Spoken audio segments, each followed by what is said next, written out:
Hello and welcome again to Hannah's Inner Healing channel. Today we're going to be discussing the characteristics of a narcissistic mother, and I hope you've been watching our videos because these videos are meant for you to grow, for you to learn, and for you to be able even to share this information with other people who might even find help and support from some of these videos. Again, my name is Hannah. I have a background in pastoral studies, a master's in pastoral studies. I have a degree in sociology and politics, and I have a certificate in trauma counseling. And my education, together with just the wisdom of God and experiences of life, have made me study more and be able to teach some of these things. So today we just dive in quickly to the topic. And for those who have been following my videos, I've taught quite a bit about narcissism and what narcissism is. And today we just want to look at how a narcissistic mother behaves to their children, either the male or the female. And as I start, I would also like to say that as I mentioned some of the names, like in this video, I'll refer you to my past videos that I from some of the topics that I've taught, for you to understand some of the things and the terminologies that I'll be using in this video today. So, we talked about, narcissists being people who are entitled, narcissists being people who are users, manipulators, narcissists being people who are not there for the interest of others, but it's their own interest. So the narcissistic mother is not different from that. So if the first thing that you see in a narcissistic home or a narcissistic mother, she dominates. Even if she's married to a husband, she dominates. She's very dominating if it's the malignant narcissist. But she can also dominate in a covert way, covert, hidden way, where she's manipulating things under the table. But in the end, she's the one pulling the strings. So she can act both ways. But let me talk about the malignant, first of all, narcissist, or the mother who is in charge of the home. Number one, the thing that you see mostly with such a mother is she's very overbearing. Overbearing, but I mean her rules have to be followed. She has to be obeyed at all times. Her things have to be followed to the letter, even if they don't suit the needs of others. Even if her children are grown up, she wants to treat them like children. So rules have to be followed. That's the overbearing nature. And then closely related to the overbearing nature is number two, she overrides the privacy of her children. So because where narcissists are, narcissism itself does not allow for autonomy or people to be able to secure their boundaries. A healthy relationship should be able to support the boundaries of the other person. So if you're relating with someone, you should be able to, be able to watch out for their boundaries, be able to relate with them respectfully as you, support them, and also as you take care that you don't overstep their boundary of privacy. But for the narcissistic mother, she oversteps that privacy. She'll look into their diary. She'll treat them like children, even if they're adults in their 30s or 40s. You find that she snoops into their things. She goes to their bedroom, to their bedroom to check out their things. She wants to know who they're dating. She wants to know every detail of their life. It's as if the children are not even meant to even have their own secrets. They're not meant to have their own, private information. And because of that, that's why you find most of these children rebel against this mother. Most of these children have a hate relationship with this mother because of this overbearing nature. And then another thing that she does is closely related to what I've said, privacy, is infantilization, whereby you treat adults like children. When someone infantilizes you, when you're in your, when you hit 18 or even 20. I did a video on infantilization. Please, if you're new to this channel, just go through my videos. You'll see a video on infantilization, what it is and the effects. But you find that now those children who have been infantilized by their narcissistic mothers, what happens is they cannot make decisions later on in life. They even moving out of the home, they leave when they are late, or they marry and stay at home because they have not been empowered. Their wings were clipped, so they don't have the confidence to be able to make life's decisions. And the narcissistic mother likes to infantilize the children because it's all about control. With narcissism, it's all about control. So they want to control you. They want to control how the children see life. They want to control, the children's, even choices. So they clip these children. So these children grow up without a confidence or self-esteem. They become, destroyed later on in life. They become weak-willed men. And if it's a man, he ends up marrying a woman just like the mother, who is overbearing, because that's what his mind is familiar with.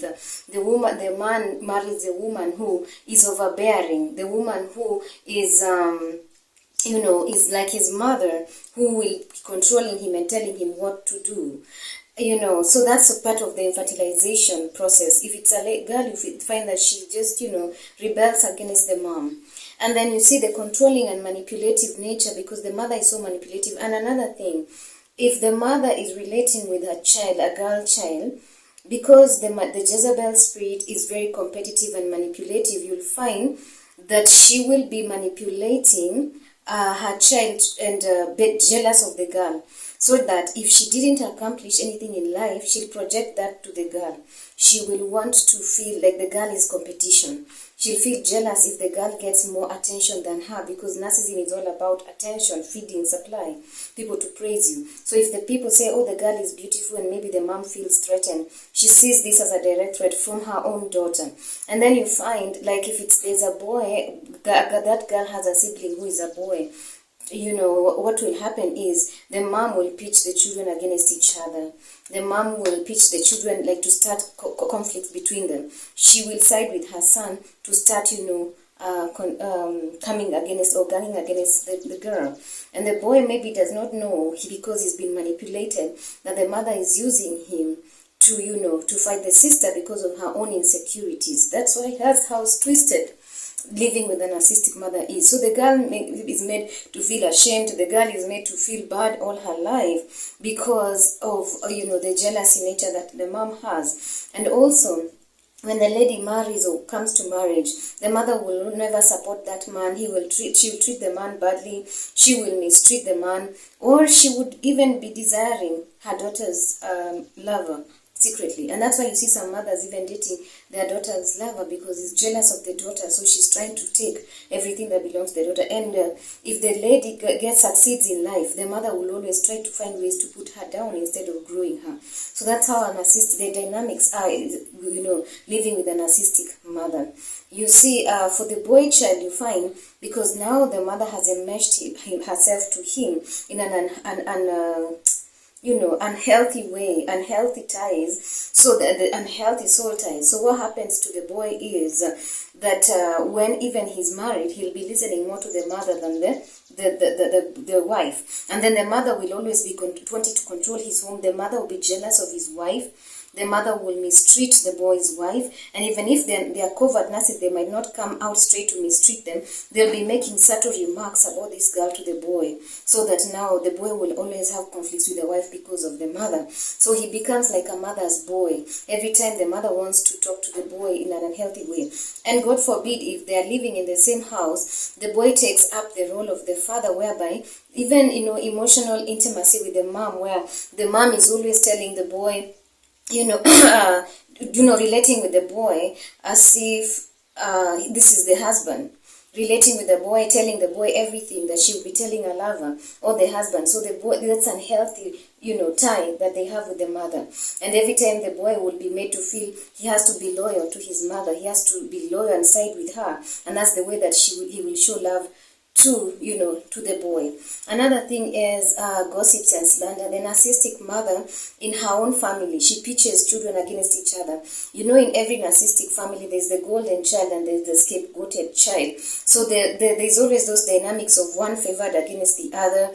People are gang against each other. Triangulation again. You remember I talked about triangulation.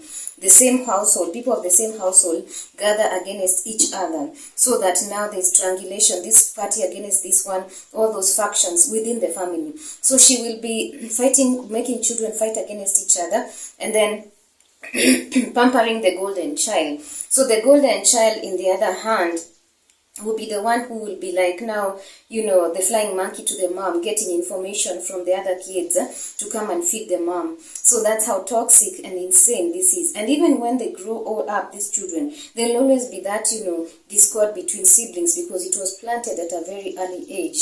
So it will take God and healing for this family or these siblings to even ever be together. And so also you have the unforgiving nature. God forbid you cross this narcissistic mother. It will take ages for them to forgive. And even every time there's an argument or there's a conflict to solve between her and her children, she will always remind them, remember you did this to me. Because the narcissists are usually vengeful and very unforgiving. And the narcissistic mom, you can do something to her or disobey her, but she will repay you later on with a lot of vengeance, or she'll do things to you that you won't even believe this is your mother. And then she demands a lot of loyalty, whereby, like, if she wants loyalty from the children, even if she's not right, she just wants you to obey her loyally. But she's not even loyal. She's only loyal to her needs or to manipulating you. Even to the golden child, like she's really after his own interest. It's all about her interests being met. It's all about her views being heard. So that's who she is. And then you see, most of the time you find that you want to confide in your mom. She's the parent maybe you're supposed to be close to.